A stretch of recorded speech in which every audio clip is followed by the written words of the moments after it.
صلی اللہ علیہ وسلم، تو ایسا حسن آپ کو عطا کیا گیا۔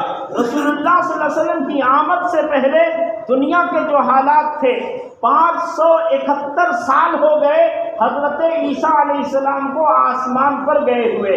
حضرت عیسیٰ علیہ السلام اور رسول پاک صلی اللہ علیہ وسلم کے درمیان میں کوئی نبی، کوئی پروفٹ، کوئی رسول نہیں آیا۔ دنیا میں مشرق سے لے کر مغرب تک، شمال سے لے کر جنوب تک ہر طرف جہالت ہے، تاریکی ہے، لوگ اندھیرے میں بھٹک رہے ہیں۔ جہاں تہذیب و تمدن تھا، جہاں کے لوگ اپنے آپ کو کلچر والے کہتے تھے، وہ قیصر و کسریٰ، جہاں ایک طرف روم کا بادشاہ ہے اور دوسرے طرف کسریٰ کا بادشاہ ہے، ایک بادشاہ کا لقب قیصر ہے، دوسرے کا کسریٰ ہے، یہ اس وقت کی سپر پاور طاقتیں تھی جن کے سامنے آج کا موجودہ امریکہ بھی کوئی حیثیت نہیں رکھتا ہے۔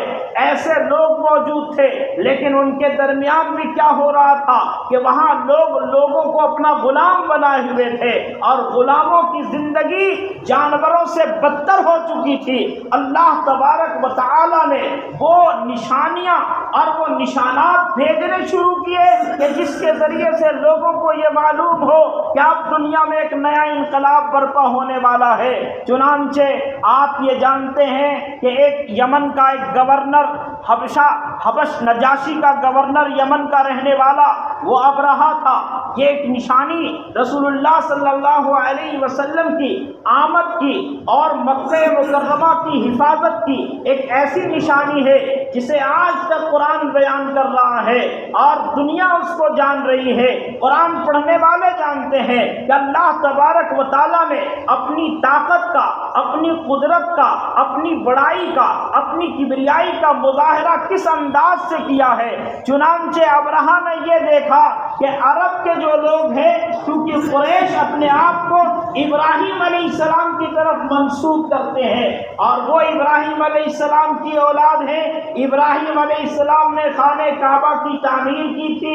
حضرت اسماعیل علیہ السلام اپنے باپ ابراہیم علیہ السلام کے ساتھ خانہ کعبہ کی تعمیر میں شریک تھے۔ چنانچہ ان کی نگاہ میں، ان کی نظر میں کعبے کی بڑی عظمت تھی، اس لیے بیت اللہ میں وہ لوگ عبادتیں کرتے تھے، گرچہ جہالت کی بنیاد پر وہاں 360 بت رکھ دیے گئے، یہاں تک کہ حضرت ابراہیم علیہ السلام اور اسماعیل علیہ السلام کا اسٹیچو بھی، ان کی مورتی بھی بنا کر کے وہاں رکھ دیا ان لوگوں نے۔ وہاں وہ نذر و نیاز چڑھاتے تھے، حج کے موقع پر ان کا میلہ لگتا تھا اور وہ ننگے طواف کرتے تھے، یا پھر کوئی خاص قسم کا کپڑا ہوتا تھا جو قریش کے لوگ دیا کرتے تھے، اسی کو پہن کر وہ طواف کرتے۔ وہاں گندگی ضرور تھی اور گناہ کے کام ہوتے تھے، جہالت کی بنیاد پر وہ خرافات کرتے تھے، لیکن کعبے کی عظمت ان کے دل میں بڑی تھی، ان کا بڑا احترام تھا۔ ابرہہ نے یہ دیکھا کہ لوگ آتے ہیں اور دور دور سے اس کی زیارت کرنے کے لیے، تو کیوں نہ اس کے مقابلے میں اپنا ایک کلیسا اور اپنی ایک عمارت بنا کر کے اور کعبے کو گرا دوں اور لوگوں کی توجہ اس طرف مبذول کر دیا جائے۔ اور یہ واقعہ صرف رسول اللہ صلی اللہ علیہ وسلم کی آمد سے 50-55 دن پہلے کا واقعہ ہے۔ حضرت رسول اللہ صلی اللہ علیہ وسلم کی آمد سے پہلے یہ واقعہ پیش آیا۔ ابرہہ نے ایک عمارت تعمیر کر دی، مکے کے قبیلے کے لوگوں کو یہ معلوم ہوا کہ ہمارے کعبے کی عظمت کو گرانا چاہتا ہے، مٹانا چاہتا ہے ابرہہ، تو اس میں سے ایک شخص چلے گئے وہاں یمن چھپ کر کے، اور وہاں جا کر کے ابرہہ کی اس بنائی ہوئی عمارت میں گندگی مل دی اور گندا کر دیا اس عمارت کو۔ اس کے پاداش میں ابرہہ اپنے ہاتھیوں کا لشکر لے کر کے چڑھائی کیا۔ حضرت عبد المطلب جو رسول اللہ صلی اللہ علیہ وسلم کے دادا ہیں، ان کے کچھ اونٹ ان کے ابرہہ کے لشکر نے چھین لیے تھے، لوٹ لیے تھے۔ عبد المطلب گئے ان سے بات کرنے کے لیے۔ اب یہ تو کمزور لوگ تھے اور ان کے پاس اتنی طاقت نہیں تھی کہ براہ راست ابرہہ کے لشکر سے مقابلہ کر سکتے تھے، تو انہوں نے اپنے اونٹ کی بات کی۔ اس ابرہہ نے کہا کہ عبد المطلب تمہاری عظمت میرے دل میں بڑی تھی، تم بیت اللہ کے متولی ہو، خانہ کعبہ کے متولی ہو، اور تم اپنے اونٹ کے بارے میں بات کر رہے ہو۔ تمہیں یہ معلوم ہے کہ میں بیت اللہ کو گرانے کے ارادے سے آیا ہوں اور اس کو مسمار کرنے آیا ہوں، تمہیں اس کے بارے میں مجھ سے بات کرنی چاہیے تھی۔ تو انہوں نے کہا عبد المطلب نے کہ دیکھو میرے اونٹ ہیں اور اونٹ کا مالک میں ہوں، اس لیے میں نے اونٹ کے بارے میں بات کی ہے۔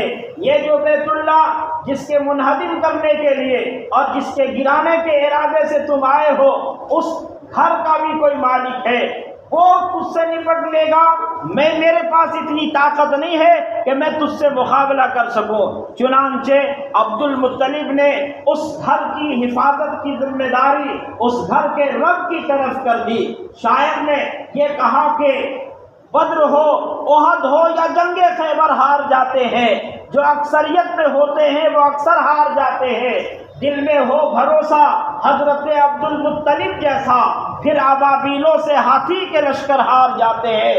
اب رہا تو چلا وہاں سے، اور محمود نامی ہاتھی پر سوار ہو کر کے یہ گمان کرتے ہوئے، یہ خیال کرتے ہوئے کہ بیت اللہ کو مسمار کر دے گا اور اس گھر کو مٹا دے گا اور اپنے کلیسا کی عظمت کو بڑھا دے گا۔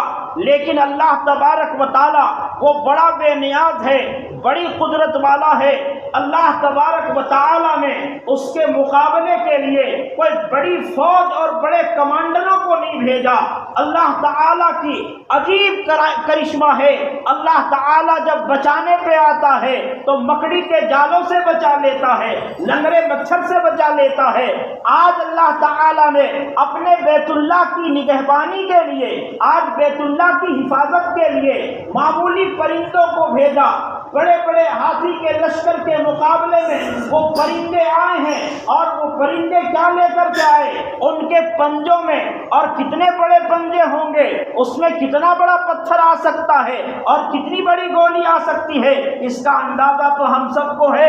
اللہ پاک نے فرمایا الم تر کیف فعل ربک باصحاب الفیل، کیا تم نے نہیں دیکھا کہ اللہ تبارک و تعالی نے، تمہارے رب نے وہ ہاتھی والوں کے ساتھ کیا معاملہ کیا؟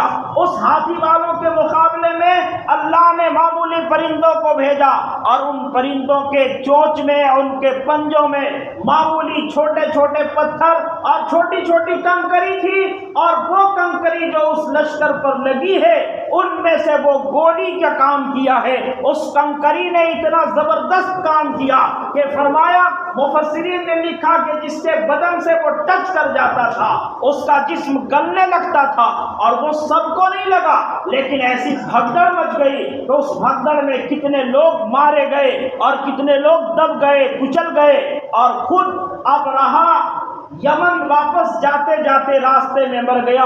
یہ واقعہ پیش آیا کہ اس کا پیش خیمہ تھا کہ اس کعبے کا نگہبان اور اس کعبے کو آباد کرنے والا اب دنیا میں آنے والا ہے۔ چنانچہ اس کے 50-55 دنوں کے بعد رسول کائنات امام الانبیاء حضرت محمد رسول اللہ صلی اللہ علیہ وسلم حضرت آمنہ کے وطن سے اس دنیا میں تشریف لائے۔ آپ تشریف لائے تو آپ کی آمد کے ساتھ دنیا میں ایک نیا انقلاب آیا، ایسا انقلاب آیا کہ اس سے پہلے کبھی نہیں آیا تھا۔ پہلا واقعہ یہ پیش آیا، حضرت آمنہ فرماتی ہے کہ جب میرا بچہ پیدا ہوا تو گھر میں ایسی روشنی ہوئی، اور ایسی روشنی ہوئی کہ اس روشنی میں نے کیسر و کسریٰ کے محلات دیکھ لیے۔ آپ کی آمد کے ساتھ ہی کیسر و کسریٰ کے محل کے 14 کنگرے اور ان کے برج گر پڑے، کعبے کے بت اوندھے منہ گر پڑے ہیں، اور دریائے ساوی کا پانی خشک ہو گیا۔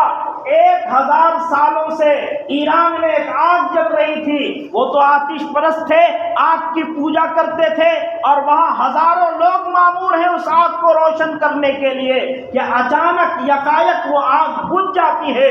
لوگوں کو حیرت ہوتی ہے کہ 1000 سال گزر گئے آج تک یہ آگ نہیں بجھی، آج یہ آگ آخر کیسے اچانک بجھ گئی؟ چنانچہ جب پتہ کیا گیا تو معلوم ہوا کہ وہ ہستی دنیا میں تشریف لے آئی ہے جس کے آمد کا مقصد یہ ہے کہ وہ کائنات سے غیر اللہ کے دربار سے انسانوں کو ہٹا کر کے ایک خدا کے دامن توحید میں آباد کرنے والا آ گیا۔ حضرت عبد المطلب آئے اور اپنی بہو سے حضرت آمنہ سے کہا بچے کو دکھاؤ، چنانچہ بچہ دکھایا گیا تو حضرت عبد المطلب نے کہا کہ یہ ایسا حسین بچہ میری آنکھوں نے نہیں دیکھا۔ حضرت آمنہ نے کہا کہ ابا حضور آپ بچے کی بات کر رہے ہیں، یہ بچہ جب سے آیا ہے تب سے عجیب عجیب خیالات میرے دل میں آ رہے ہیں، ایسے خیالات جو میرے دل میں کبھی نہیں آئے۔ میں کیا کیا دیکھ رہے ہوں، اس بچے کا جو رنگ ہے وہ کبھی سجدے میں جاتا ہے، کبھی انگلیوں سے اشارہ کرتا ہے، اور یہ وہ بچہ ہے کہ جس جیسا بچہ میری آنکھوں نے بھی نہیں دیکھا۔ حلیمہ سعدیہ جو مکے کے رواج کے مطابق دودھ پلانے والی دائیاں آئی، حلیمہ سعدیہ نے دیکھا تو حلیمہ سعدیہ بھی کہتی ہیں کہ میں نے بھی نہیں دیکھا اتنا حسین بچہ۔ جبریل آ گئے اور جبریل نے کہا عبد المطلب تم نے بنو ہاشم کے بچے دیکھے ہیں، قریش کے بچے دیکھے ہیں، اور حلیمہ تم نے بنو سعد کے بچے دیکھے ہیں، مجھ سے پوچھو آفا کہا گردیدہ ام مہرے بتا وزدیدہ ہم بسیار خوبا دیدہ ام، لیکن تو چیزیں دیگری کہ میں مشرق و مغرب شمال و جنوب میں زمین میں اور آسمان میں پھرتا ہوں، میری آنکھوں نے جبریل کی آنکھوں نے اتنا حسین نہیں دیکھا۔ اللہ نے کہا صورت تیری معیار کمالات بنا کر دانستہ مصور نے قلم توڑ دیا ہے۔ حضور صلی اللہ علیہ وسلم کو ایک ہی صورت ڈالنی تھی، اللہ نے ایک ایسے نبی کو پیدا کیا کہ اس کے بعد اس کا کوئی ثانی نہیں ہے۔ خدا اپنی خدائی میں وحدہ لا شریک ہے، مصطفیٰ اپنی مصطفائی میں وحدہ لا شریک ہے۔ ہمیں ایسا نبی عطا کیا گیا جو بے مثال نبی ہے، تو ہماری زندگی میں اس نبی کی آمد کے ساتھ دنیا میں انقلاب آیا، ہماری زندگی میں انقلاب آنا چاہیے۔ انقلاب لائیں گے انشاءاللہ تعالی۔ انقلاب کا مطلب ہے تبدیلی، بدلاؤ۔ حضور کی آمد کے بعد دنیا بدل گئی اور حضور کے ماننے والے ان کے غلاموں کی زندگی وہی پرانی راہ پر چل رہی ہے۔